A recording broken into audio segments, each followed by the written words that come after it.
성경 말씀 마태복음 5장 21절, 22절 2절 말씀입니다.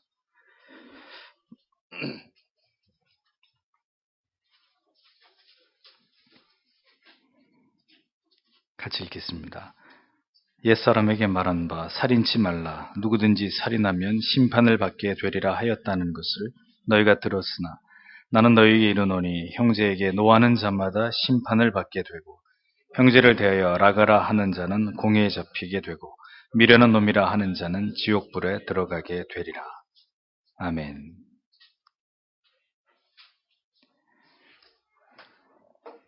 하이델베르크 요리문답 강의 105번째 시간입니다. 6계명에서 하나님께서 원하시는 것, 이런 제목인데, 자, 105문 제6계명에서 하나님께서 원하시는 것은 무엇입니까? 내가 이웃의 명예를 훼손하거나 그들을 미워하거나 해치거나 죽이지 않기를 원하십니다. 나는 생각이나 말이나 몸짓으로 무엇보다도 행동으로 그리해서는 안 되고 다른 사람을 시켜서 해도 안 되며 오히려 모든 복수심을 버려야 합니다. 더 나아가 자기 자신을 해쳐서도 안 되고 부주의하게 위험에 빠뜨려서도 안 됩니다. 그러므로 살인을 막기 위해서 국가는 또한 칼을 가지고 있습니다. 네. 6계명은 살인하지 말라는 말씀입니다. 생명을 취하실 수 있는 분은 우리에게 생명을 부여하신 하나님 뿐이시죠. 그 누구도 자신을 비롯해서 타인의 생명을 임의로 취하거나 뺏을 수 없음을 성경은 못 받고 있습니다. 사람의 생명을 잔인하게 살해하고 인류의 적으로 규정할 수 있는 극악무도한 죄인을 영원히 사회로부터 격리하기 위한 사형이나 혹은 자신의 생명을 지키기 위한 정당 방어를 하는 경우, 그리고 평화를 깨뜨리면서 도발을 해온 악한 적을 향해서 전쟁을 수행함으로 적을 격퇴하기 위한 그런 경우를 제외한다면 어떤 경우에도 살인은 정당화될 수 없는 것입니다. 또한 하나님의 계명은 사람의 생명을 끊어놓는 것만이 살인이 아니라 더 많은, 그 외에도 더 많은 의미들을 함의하고 있다는 것을 우리는 교리를 통해서 올바르게 이해해야 될 필요가 있습니다.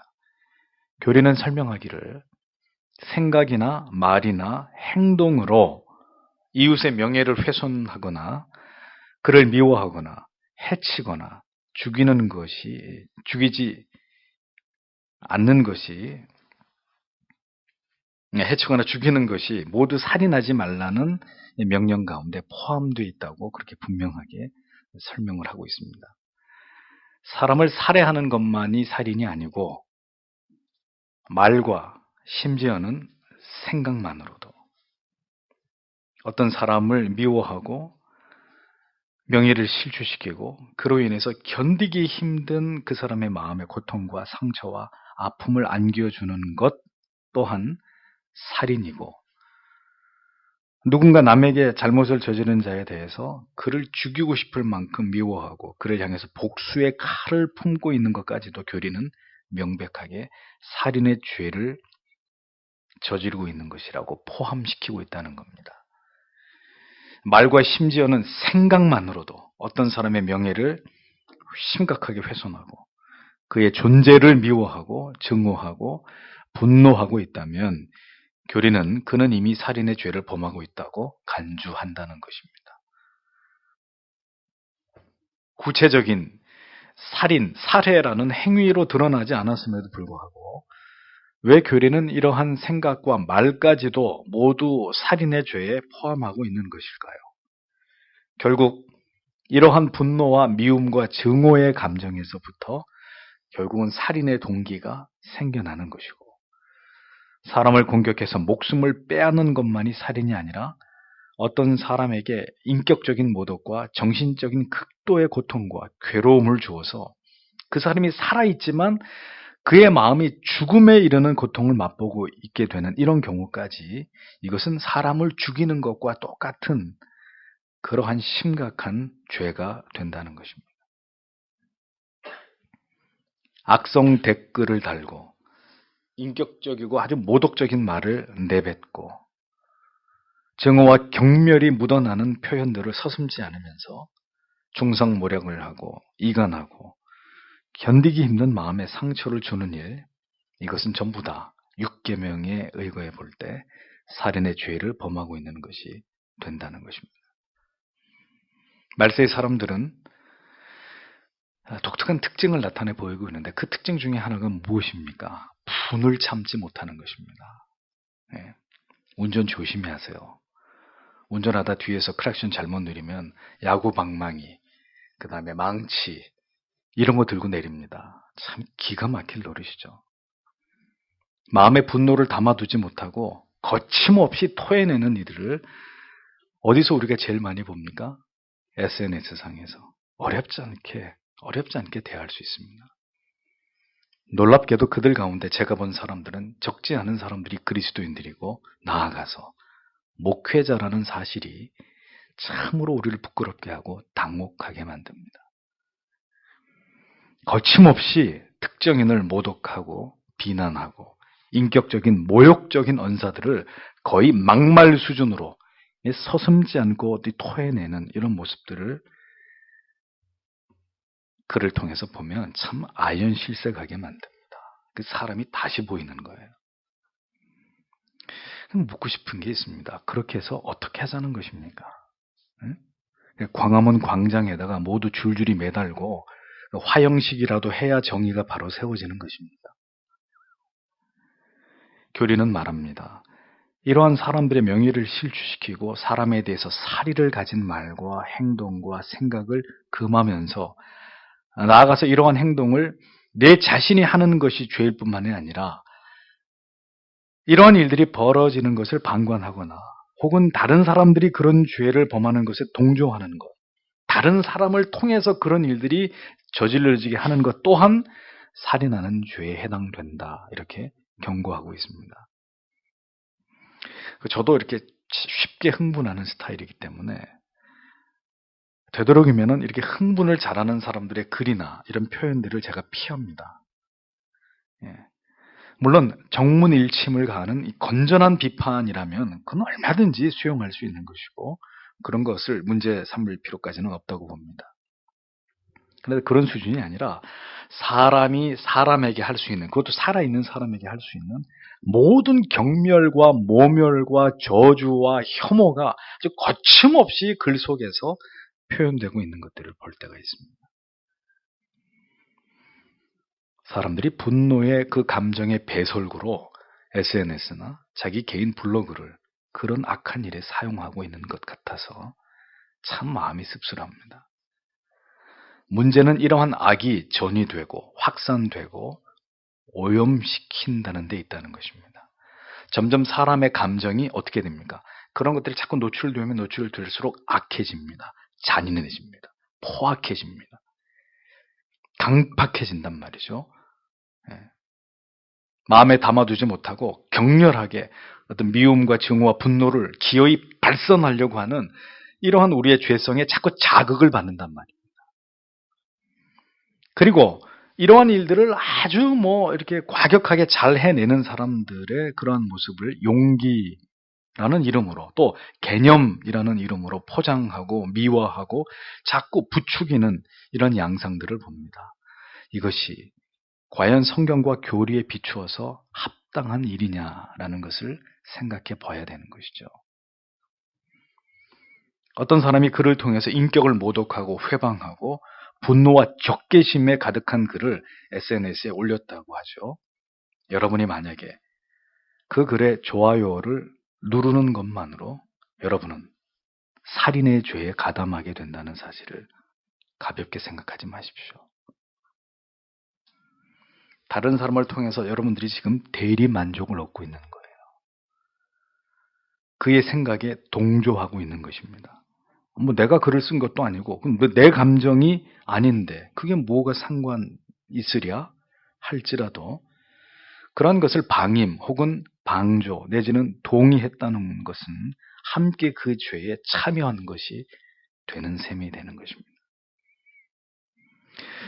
목회자는 여러분 개개인의 정치적 견해와 개인적인 판단을 존중합니다. 그러나 제가 당부드리건대 건전한 비판과 그리고 미움, 분노, 살의에 가까운 혐오와 감정은 구별하실 수 있어야 합니다.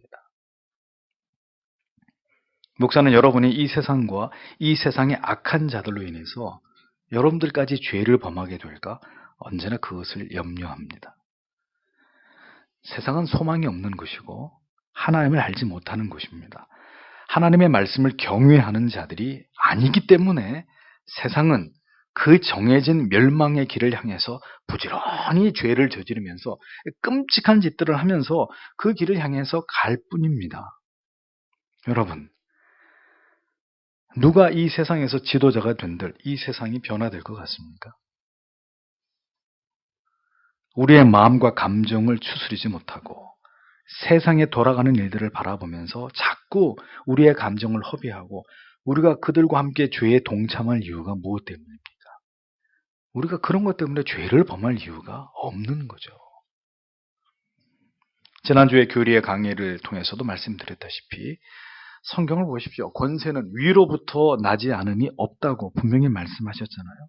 그러니까 악인도 그 악한 일에 쓰임에 맞게 하나님이 창조하셨다고 성경은 분명히 기록하고 있습니다.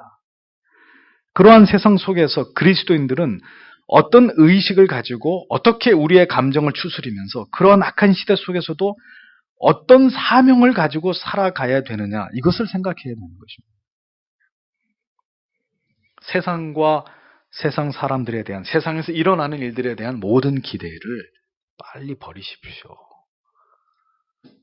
우리가 결코 이 세상의 악한 자들과 그들에 의해서 일어나는 일들로 인해서 우리가 죄를 범할 이유가 없는 것입니다. 모든 것은 하나님의 뜻대로 되어지게 될 뿐입니다.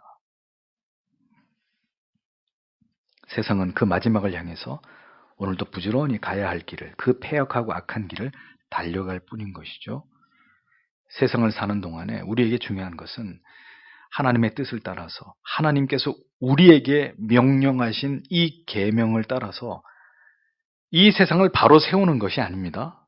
이 세상은 지 갈 길로 가고 있는 것이고 우리 안에 하나님의 나라를 바로 세워가는 일에 헌신하면서 살아가야 되는 것이 성도의 사명이라는 겁니다. 교리는 우리의 마음속에 모든 복수심, 적개심을 버리라고 말씀합니다. 쉬운 일이 아닙니다. 왜? 우리는 죄와 사람을 분리해서 생각하지 못하는 경향이 있거든요.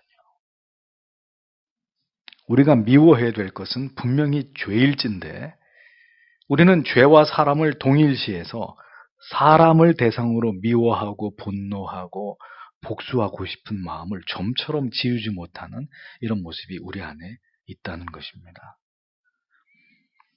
이런 점에서 우리는 주의 은혜가 필요한 자들이라는 것입니다. 근본적으로 하나님을 알지 못하는 죄인들임을 감안하고 사람을 미워하려고 하지 말고 그 사람들을 그렇게 악하게 만든 죄를 그리고 그 배후에 있는 악의 역사들을 악의 존재들을 우리는 미워하고 혐오해야 되는 것이죠. 그리고 기도해야 되는 것입니다. 세상이 왜 변하지 않을까? 세상이 그렇게 정의롭고 공정하고 사람들을 안전하게, 약한 사람들을 안전하게 보호해주고 누구도 고통과 핍박을 받지 않는 세상이 될 수 있을 것 같으면 우리는 왜 지금 천국을 사모하고 있을까요? 이 세상을 천국으로 만들어버리지. 주께서는 이 땅에서 살아가면서 이 세상을 변화시키라고 말씀하고 있지 않습니다. 복음을 이상하게 오해하는 사람들이 자꾸 세상을 고쳐야 된다 이런 주장하는데 다만 집사님 기도하신 것처럼 빛과 소금의 역할을 감당하라고만 말씀하고 있습니다. 하나님께서는 타락한 세상이 하나님의 백성들로 인해서 회복될 것을 기대하고 계시는 분이 아니십니다. 다만 그 세상에서 하나님의 법을 따라 살아가는 삶의 분명한 모습과 그 삶의 내용을 통해서 하나님의 자녀들은 이 세상의 주인이 누구이신지를, 우리는 누구의 법을 따르는 자들인지를, 우리는 누구를 두려워하는 사람들인지를 세상에 보여주면 되는 것입니다. 우리가 세상을 바꿀 수는 없습니다. 너희는 세상에서 땅 끝까지 내 증인이 되라고 하셨지 세상을 송두리째 천지를 개벽시키는 그런 일을 하라고 주님은 말씀하지 않으셨습니다. 그렇게 되려면 방법은 하나 있습니다. 불택자들을 다 죽이면 되는 거예요. 또 이런 얘기했다. 또 큰일 날라 또. 불택자들 모두 사라져버리면 그럼 세상은 바뀔 수 있습니다. 모두 아니면 택자로 다 변하든가.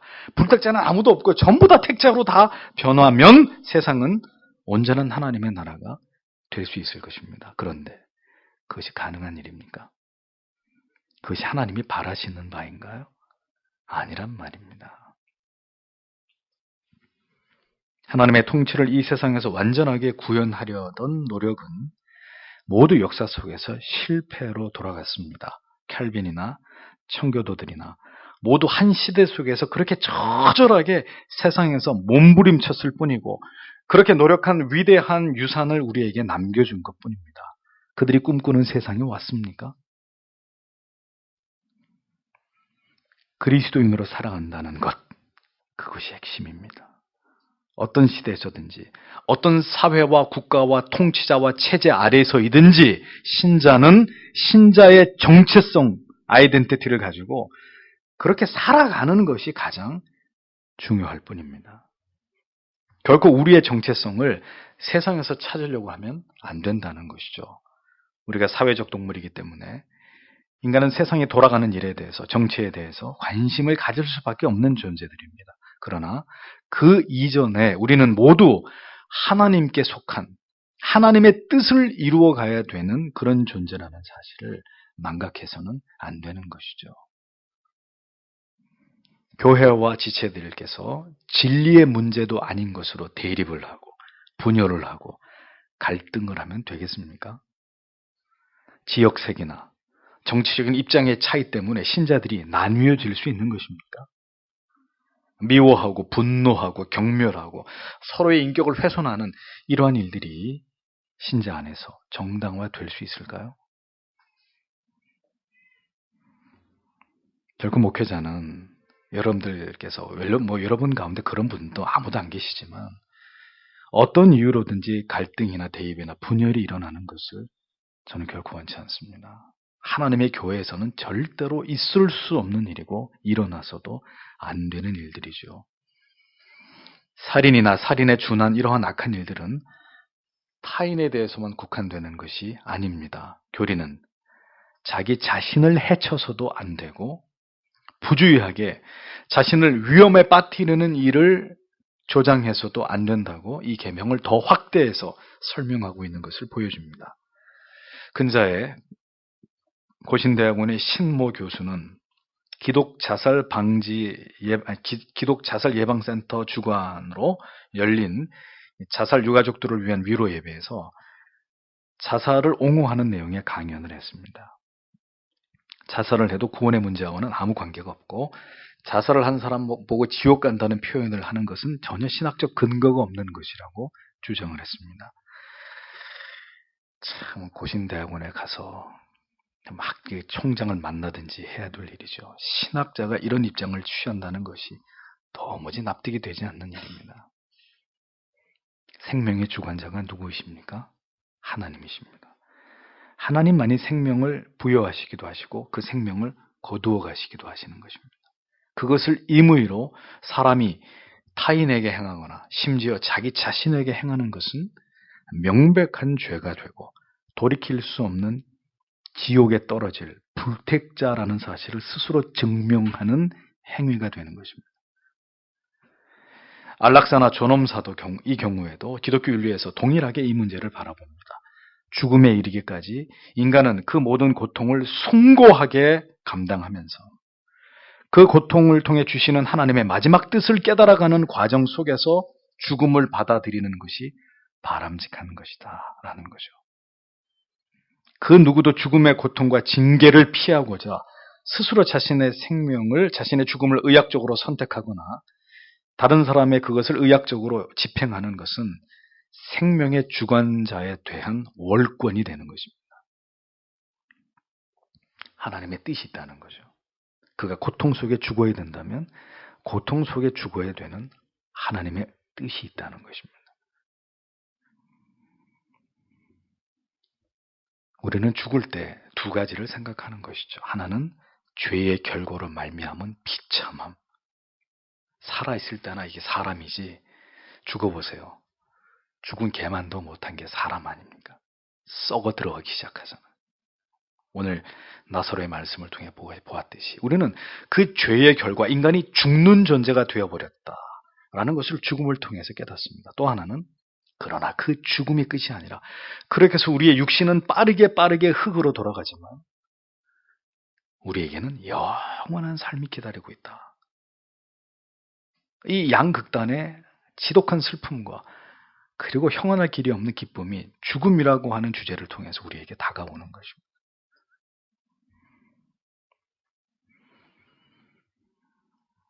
왜 사람들은 극단적인 선택으로 자살을 하는 것일까요? 그것은 절망과 두려움, 그리고 아무에게도 도움을 받을 수 없을 것이라는 완전한 자기 포기 때문에 자살을 선택합니다.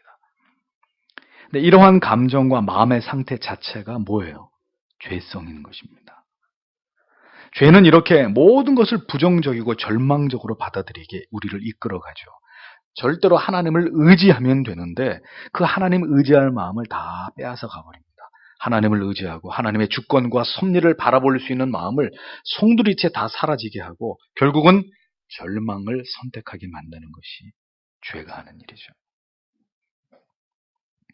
신자가 이러한 마음을 극복하지 못하고 자살을 선택했다는 것은 그에게 하나님을 향한 신앙이 없었다는 것을 증명하는, 즉 그 자신이 거듭나지 못한 불택자임을 방증하는 것일 뿐입니다. 인간의 생명을 다루는 일, 낙태, 배아, 정자를 이용한 어떤 시험과 나기, 그리고 이런 것들을 비롯한 인간 복제를 통한 어떤 생명 연장, 자, 이런 모든 주제들과 영역들은 모두 하나님의 고유의 생명 창조의 영역을 침범하는 중대한 범죄가 된다는 것을 우리는 기억해야 합니다. 사람의 생명이라고 하는 것이 그것이 자신의 것이라 할지라도 아무리 보잘것없이 또 작은 형태의 생명이라 할지라도 그 생명의 주인은 오직 하나님뿐이시라는 것을 잊어버리면 안 됩니다. 자살은 명백하게 지옥에 떨어질 죄이고 자살하는 자는 의심할 여지 없이 불택자일 뿐입니다. 이것은 재론의 여지가 없습니다. 교리는 이어서 자신의 몸을 자살하는 것도 금하지만 또 부주의하게 스스로의 몸을 위험에 빠뜨리는 일 또한 금지하고 있다는 것을 기억하십시오. 그런 일이 어떤 일이 있을까요? 음주, 흡연, 일 중독, 자기의 건강을 돌아보지 않는 게으름과 나태함, 과식으로 인한 비대화, 혹은 과도한 다이어트로 인한 스스로 건강을 해치는 이런 모든 일들 또한 신자들이 유의해야 될, 이것은 자기의 생명을 해하는 살인에 가까운 죄라는 것을 교리는 설명하고 있습니다.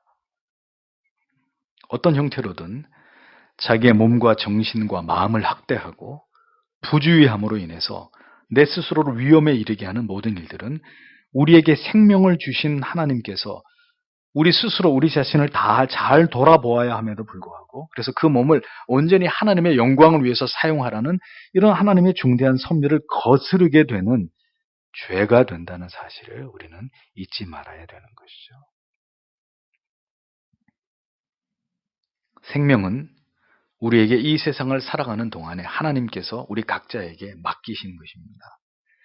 우리에게 주신 그 생명을 회수해 가시기까지 누구도 임의대로 그 생명을 빼앗거나 스스로 생명을 버리거나 혹은 생명을 잃는 위험 가운데로 자신을 방치하는 일은 결코 생명을 우리에게 주신 하나님의 뜻에 대한 무지에서 비롯되는 일이라는 것을 기억하십시오.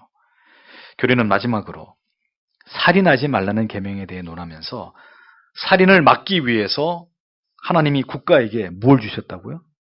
칼을 주셨다고 얘기합니다. 국가는 칼을 가지고 있다, 이렇게 명시하고 있음을 보게 됩니다. 하나님의 나라는 세상의 국가와 정부에 의해서 보호받게 하시는 것이 하나님의 섭리입니다. 칼빈은 국가관에 대해서 말하면서 이 부분을 분명하게 설명하죠. 그러므로 우리가 국가의 안위를 위해서 기도해야 되는 것은 국가의 안보가 튼튼해야 우리가 뭘 보장받습니까? 지금처럼 평화로움 가운데 하나님을 예배할 수 있는 자유를 누릴 수 있는 것이죠. 우리의 신앙을 어떤 핍박이나 환난 없이 고난 없이 잘 지켜낼 수 있기 때문입니다. 그러나 만약에 적이 쳐들어와서 전쟁이 일어나면 우리는 국가의 부름을 받아서 우리의 생명과 하나님을 신앙할 자유를 빼앗으려고 하는 자들로부터 이것을 지켜내야 됩니다. 그들을 막아내야 됩니다. 이러한 차원에서 국가가 전쟁을 통해서 적을 경멸하고 그리스도인들이 군인이라는 신분으로 적을 죽이는 일은 정당한 일이죠. 여호와의 증인들은 이것을 부정하기 때문에 군대를 가지 않는 것입니다. 군대를 가는 기간만큼 감옥에서 옥살이를 하는 것으로 살인을 할 수 있을 가능성들을 배제시키는 거죠. 또한 국가가 사회에 심히 극악한 죄를 상습적으로 범한 죄인을 영원히 사회로부터 분리시키고 또다시 무고히 생명을 잃는 피해자들을 막기 위해서 그 악을 단죄하는 차원에서 사형을 집행하는 일. 이것은 하나님께서 국가에게 주신 칼을 다수의 생명을 보호하기 위해서 정당하게 사용하는 올바른 예라고 할 수 있습니다. 문제는 국가에게 쥐어진 그 칼이 이제는 상황이 바뀌어서 성도의 목을 겨누게 될 때, 그러면 신자는 어떻게 해야 하느냐 하는 문제를 생각해 보아야 되는 것이죠.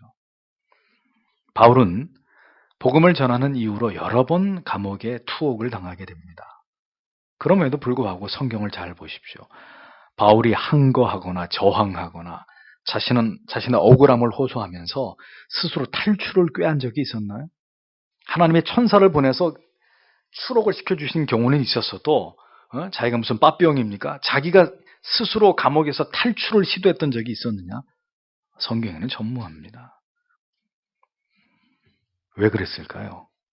세상보다 더 큰 능력을 가지고 계신 하나님을 바라보고 의지하면서 자신을 하나님의 그 주권 속에다가 맡겨두었기 때문입니다.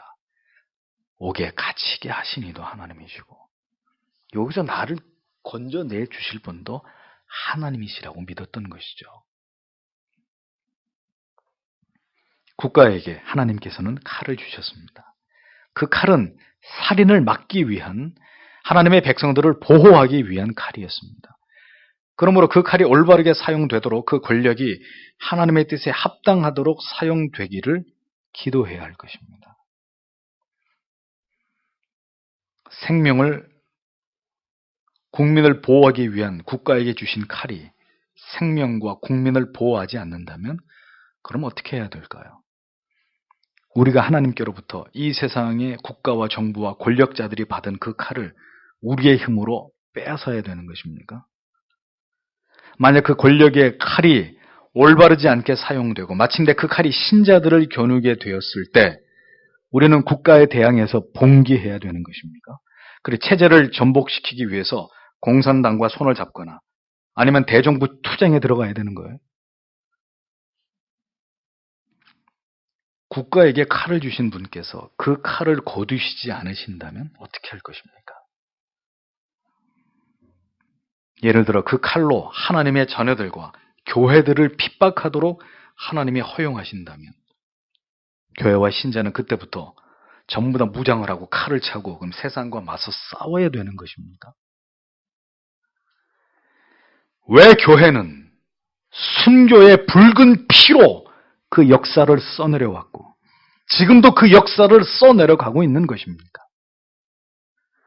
국가의 보호를 통해서 우리를 살려주시고 살아남게 하시는 것도 하나님의 은혜와 뜻이라면 어느 날 세상의 권력의 그 칼이 교회를 겨누고 그 칼에 의해서 참된 목회자들과 성도들이 이 땅에서 거두어지도록 하는 것이 하나님의 뜻이라면 교회와 신자는 어떻게 해야 합니까? 일제치하와 6.25 전쟁을 겪은 우리의 믿음의 조상들은 그러한 상황에서 어떤 길을 선택했고 역사는 우리에게 무엇을 교훈하고 있습니까? 이제 우리의 생명을 내놓아야 되는 순간이 찾아오게 된다면 신자는 어떻게 해야 하나요? 그 순간 두려움 없이 담대하게 믿음을 지키면서 오직 하나님만을 두려워함으로 자신의 생명을 버리는 것도 하나님의 영광을 위한 일이고 하나님의 뜻일 수 있다고 생각하고 그 상황을 받아들여야 되는 것입니다. 여기서 우리에게 필요한 것이 무엇입니까? 아침에 여러분들에게 설교한 대로 부활신앙이라는 것이죠.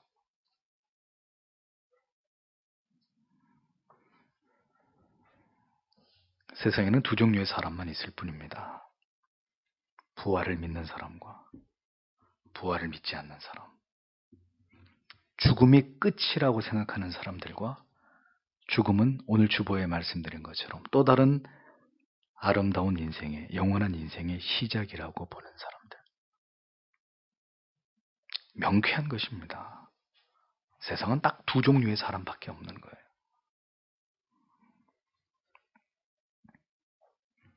우리는 세상의 칼이 부디 살인을 막는 일에만, 평화를 지키고 선량한 사람들을 보호하는 일에만 쓰여지기를 기도해야 할 것입니다. 세상은 불완전합니다. 악합니다. 그러니까 저렇게 많은 사람들이 죽임을 당하고 지금도 그 규명되지 않은 일로 인해서 괴로워하고 고통당하지 않습니까? 그것이 세상입니다. 불완전한 이 세상의 정부와 권력을 가진 자들의 한계입니다. 그래서 기도하는 것입니다. 주님, 국가에게 주신 그 칼이 하나님의 뜻에 따라 선용되기만을 바랍니다. 기도해야 되는 것이 성도의 의무인 것이죠. 성도 여러분, 살인하지 말라는 하나님의 지엄하신 계명을 통해서 우리가 반드시 묵상해야 될 바를 생각하십시오. 놀라운 것은 오늘 읽은 본문 말씀에 지옥불에 던져질 것이다 그랬습니다. 아주 분명한 말씀이죠. 지옥불에 던져진다. 형제를 미워하고 살인하는 자들. 이 계명에 담겨진 이 여러 가지 교훈들을 다시 한번 여러분들의 마음에 깊이 새기시고 부디 하나님께서 우리에게 원하시는 바를 쫓아서 이 마지막 때를 살아가기 위해 힘쓰시는 여러분들이 다 되시기를 바랍니다. 기도하겠습니다.